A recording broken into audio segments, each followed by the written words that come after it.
శివశంకర్ గారు చెప్పండి. అత్యంత ధనిక సీఎం, బూతులు మాట్లాడిన స్పీకరు, అలాగే దందాలు, ఎమ్మెల్యేల దందాలు. పాపం చంద్రబాబు గారు ప్రతి మీటింగ్ లో పురుషోత్తం చెప్పండి, నా చేతికి వాచి లేదు, ఉంగరం లేదు, చూసారా తమ్ముళ్ళు అని ఎంత పేదోళ్ళలాగా నాకేం లేదని చెప్పేవాళ్ళు. అది కాక గతంలో కూడాను నాకు 2 ఎకరాలే అని చెప్పేవాళ్ళు. 2 ఎకరాల చంద్రబాబు గారు ఈ రోజు సూపర్ రిచ్ సీఎం. దేశంలో 30 మంది ముఖ్యమంత్రులు ఉంటే సార్, 30 మంది ముఖ్యమంత్రుల యొక్క ఎంత ఆస్తులు అనేటువంటిది ఏడీఆర్ రిలీజ్ చేస్తే అందరి కలిపి 1631 కోట్లు. ఏది 30 మంది ముఖ్యమంత్రుల ఆస్తులన్నీ తీసుకుంటే 1631 కోట్లు. అందులో మన తెలుగు గర్వకారణమో మరి ఇంకో విధంగా తీసుకోవచ్చు, గర్వకారణమే. అటువంటి చంద్రబాబు గారు మన ఆంధ్రప్రదేశ్ సీఎం గారి ఆస్తులు ఎంత అంటే 931 కోట్లు. సరాసరి దేశంలో ఉండే అందరి ముఖ్యమంత్రుల ఆస్తుల్లో 60% కేవలం ఒక్కరి దగ్గరే ఉన్నాయి. నార్త్ వాళ్ళు గిరితలు అనుకుంటా ఉంటారు ఇప్పుడు, ఆంధ్రప్రదేశ్ సీఎం ఇంత రిచ్ అంటే స్టేట్ ఎంత సీఎం రా, ఎంత రిచ్ రా అని చెప్పి. కానీ ఇప్పుడు 10 నెలల్లోనే మనం 1,91,00,000 అప్పుల కోట్లు ఇచ్చింది, అది పక్కన పెట్టచ్చు. ఇప్పుడు ఇంత పద్ధతిగా మాట్లాడుతూ ఉంటారు కదా, ఎలా వచ్చింది ఆస్తి?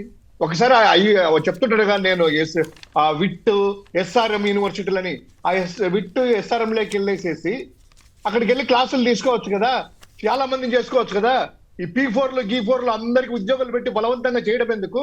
నీ దగ్గరే 931 కోట్ల అఫీషియల్ గా నీ యొక్క ఇన్కమే ఉంది కదా, నీ ఆస్తులే ఉన్నాయి కదా.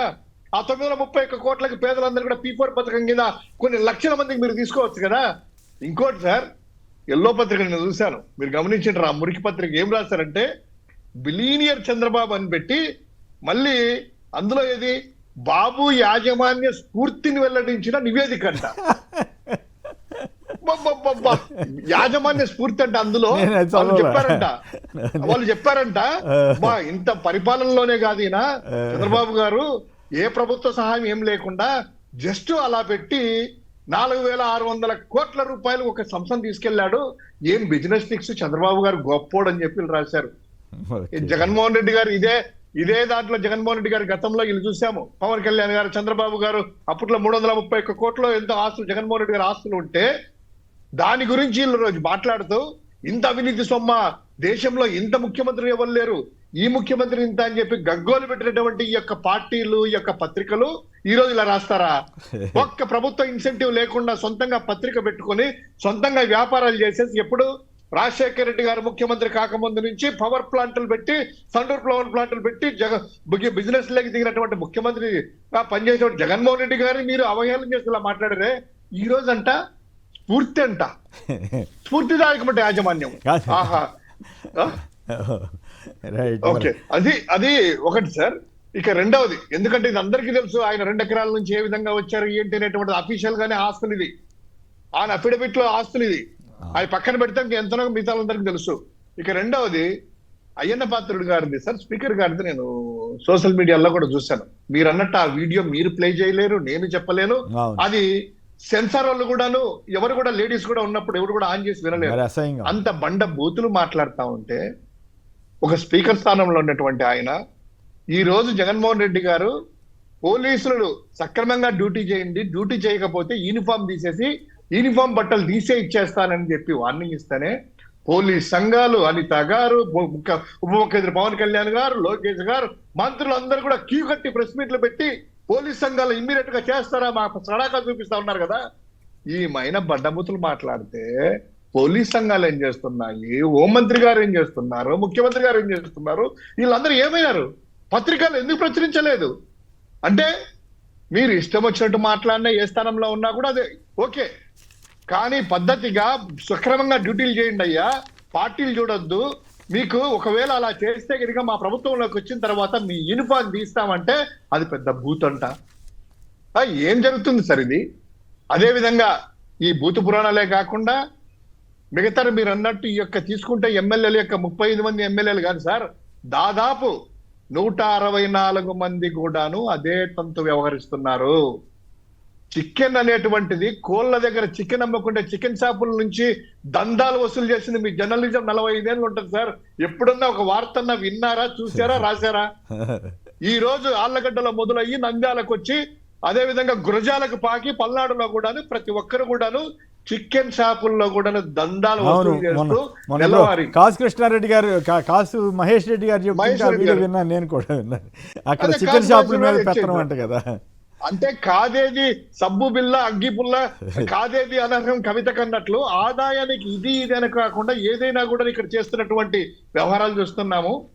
అదే విధంగా ఈరోజు ఆ యొక్క జూనియర్ ఎన్టీఆర్ గారి తల్లిని, స్వయాన ఎన్టీ రామారావు గారి కోడల్ని, హరికృష్ణ గారి సతీమణిని వీళ్ళ ఎమ్మెల్యే బండ బూతులు మాట్లాడి అరాచకమైనటువంటి పద్ధతుల్లో వాళ్ళు బిహేవ్ చేస్తే ఆ మాటలు ఆడియోది అది కూడా రికార్డు చేసి వినిపించినటువంటి వాళ్ళు, దాన్ని ఇచ్చినటువంటి వాళ్ళు మీ మాజీ ఎమ్మెల్యే, మీ పార్టీ ప్రముఖ నాయకుడు.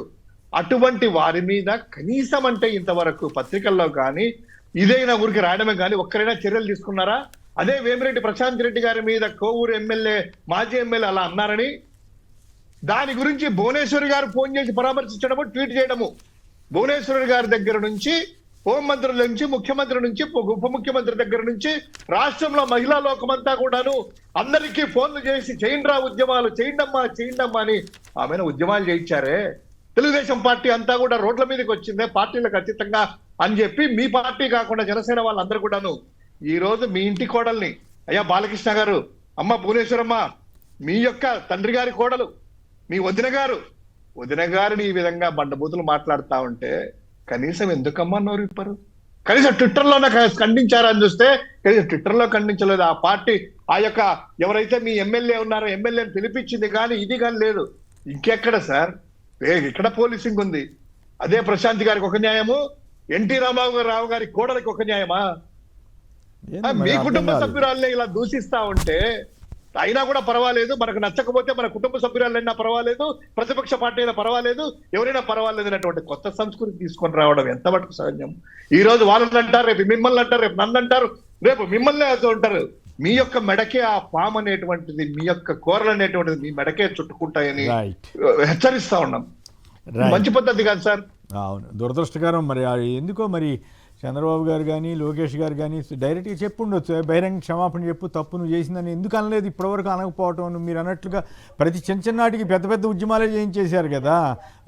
ఒకళ్ళు ఎవరన్నా ఏదో పొరపాటున ఒక పదం వాడినందుకే పెద్ద ఉద్యమాలు చేసేసి గందరగోళాలు చేసిన వాళ్ళు ఇప్పుడు కిక్కురు మంటల ఎంతమంది ఎమ్మెల్యేలు, మంత్రులు, స్పీకర్లు బూతులు మాట్లాడినా చాలా వీణుల విందుగా ఉంటుందో ఏం పాడు మరి వాళ్ళు.